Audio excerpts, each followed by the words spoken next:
The next gas law that we're going to talk about is Avogadros law. Note that you have already seen this name, Avogadros number.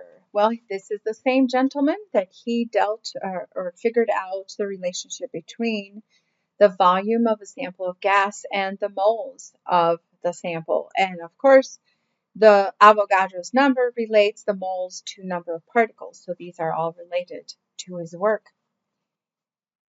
If I hold the temperature and pressure constant, then the volume of a sample of gas is going to be directly proportional to the number of moles in the sample. Or we can even think of it in terms of number of particles, right? Because we can't convert moles to actual number of particles of the gas molecules. So another way to express the relationship is if I have the quotient V over N, similar to V over T in Charles's law, right? So the quotient of V divided by the number of moles is constant instead of the product, which was Boyle's law. In Avogadro's law, the volume of a gas at constant temperature and pressure is related to the number of moles. If I remove gas from the container, it reduces the volume. If I add gas, it increases the volume. So here's kind of a pictorial illustration.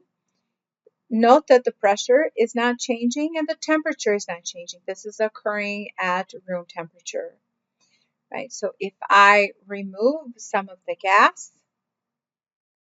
right, if I turn the valves in the correct way and I remove some of the gas from the container here, that means that the number of particles is reduced, and that reduces the volume. If, on the other hand, I increase, so I add more molecules from the gas cylinder, if I increase the number of particles in that cylinder, that is also going to increase the volume.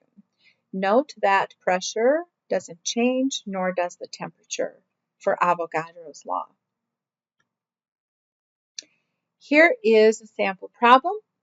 If you have 1.5 mole sample of an ideal gas that occupies this volume under a certain temperature and pressure conditions, those are not given to us, but they're not relevant because they're constant.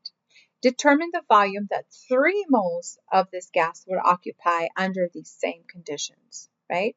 So this is your initial conditions, and that's your final condition. Calculate the volume. Okay, so you would use this relationship just like we did with Charles's law, except that instead of T we have number of moles.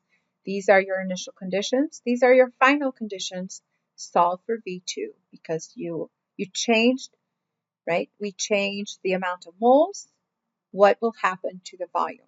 Note that we know that they're directly related. So what happened is I increased the number of moles. So what should happen to the volume?